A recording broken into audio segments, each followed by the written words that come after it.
So in Oscar Wilde's only novel, The Picture of Dorian Gray, some of you may know the story.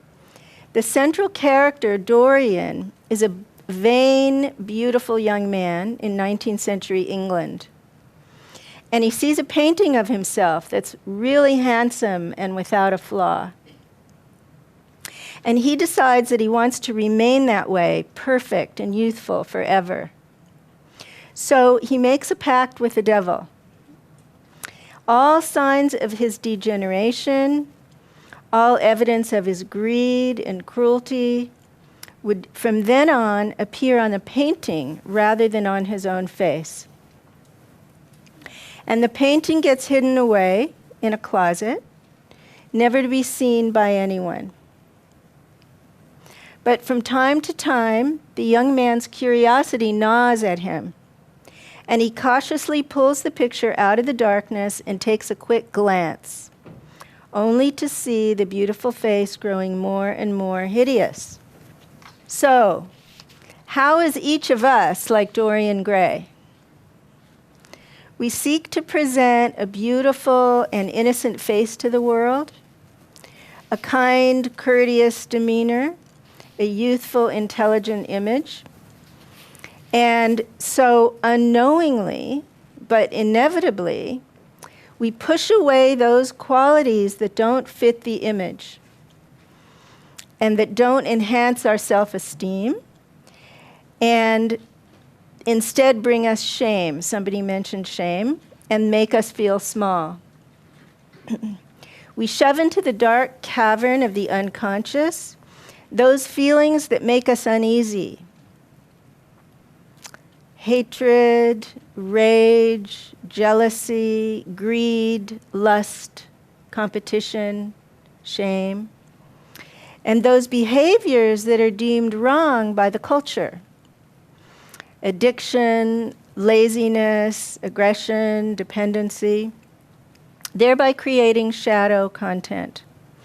And like Dorian's painting, these qualities take on a life of their own, forming an invisible twin that lives just behind our life or just beside it, but as distinct as the one from the one that we know as ourselves as a stranger.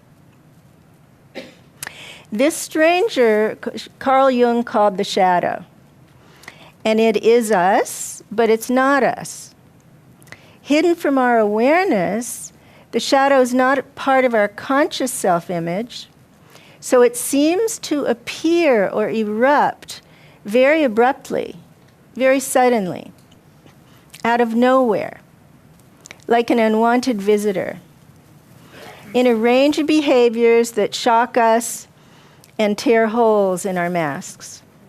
And these appearances of the shadow introduce us to what I call the other, a powerful force in us that we can't tame or control. Seeing it, meeting the shadow, is a first step. Learning to live with it, which I call romancing the shadow, is a lifelong masterwork. It means reading the messages encoded in the events of our life in such a way that we gain consciousness, self-knowledge, substance, soul.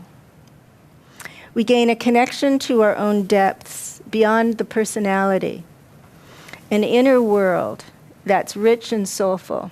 For most people, our first typical response is denial, right? I wouldn't do that. I didn't mean that. I didn't say that. I'll get sober next week. I don't need help. Things will change. And as we disown it, we hardly notice that the dark fantasy or cruel comment or intense feeling, because it's banished so quickly back into the darkness. So it acts out indirectly, concealed in a depression, or it leaks out compulsively in an addiction.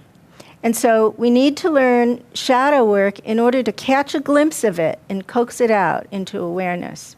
And this process, which some of you may have experienced, of bringing the shadow to consciousness and forgetting and recognizing it again and forgetting and recognizing it again is the nature of shadow work. And eventually we learn to create an ongoing relationship with it, and it reduces its power to sabotage us. The more unconscious it is, the more power it has over us.